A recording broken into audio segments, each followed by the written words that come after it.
Last month, I did a minimalism challenge, being inspired by people like Marie Kondo, who is the master of tidying up, and YouTuber Matt Devella, who is just amazing at keeping his life simple and minimal.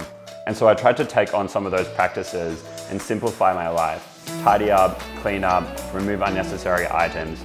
But I've actually learned that minimalism is a lot bigger than just removing items from your life. There's a lot of practices that you can take into your mind and into the way that you live your life to really take advantage of this amazing philosophy. So I want to talk about some of the reasons why it's amazing and some of the things that you might want to put into your own life.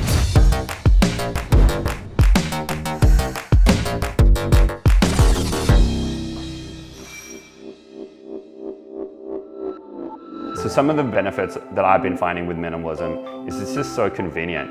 I know where everything is. I know every item that I have in my life is an item that I really enjoy, and I know its place for it once I'm done using it. My life is simpler, I'm more effective with my time, and it just is a mental burden that's relieved from my mind. With minimalism, you can save time, money, and natural resources.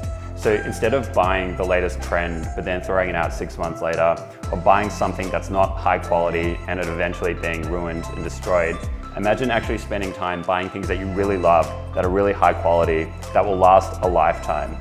And that's an item that you're going to appreciate for a really long time. So you're saving time and money and resources while also getting a better item in your life. A lot of the time, the dopamine highs and the kicks that we get is from buying a new thing or that anticipation of something new, the new holiday, the new house, the new dress, the new whatever. When you know that that new thing isn't necessarily coming because you're satisfied with the things that you have, then you need to learn to appreciate the simple things in your life. You appreciate the items that are already in your life and you're more thankful for them. And you appreciate the experiences and the food that you're eating and the activities that you're doing. And so you just start to create a life that you don't need to escape from, but you're really appreciating.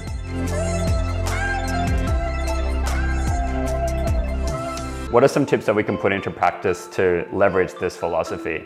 So of course, we can remove unnecessary items from our life. So we can get rid of the clothes and items that aren't eliciting us joy, that aren't serving us anymore, and donate them, we can sell them, we can give them away, and they can go to a better cause.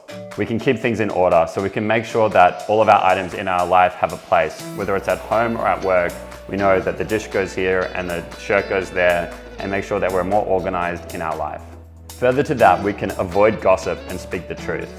When we gossip, we have to remember a little white lie that we might have told, and that's baggage on our mind. That's something that we're going to have to remember, and it's something that we might have fear over or anxiety over. But when we always speak the truth, we can be at peace with the world and at peace with what we're saying, and knowing that in any situation where we come into, if we always speak the truth, then we'll always be consistent, and we don't have to have that baggage in our mind. So we can try to keep our mind simplified too. So we can try to avoid the negative thoughts or the constant thoughts that are constantly going through our brain, saying we should have done this, or I shouldn't have done that, or I really need to think about this. And we can start to be more present and in the moment and really fully experience and appreciate the individual moments that we're currently living in. We can turn off our phone and our distractions for a short period of time at some time during the week.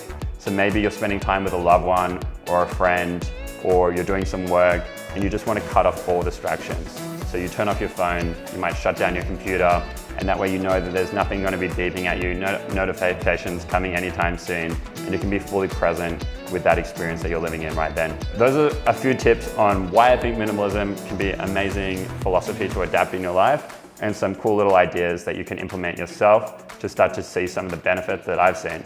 So I hope you found that useful. If you've got any thoughts or comments, let me know. And as always, happy learning.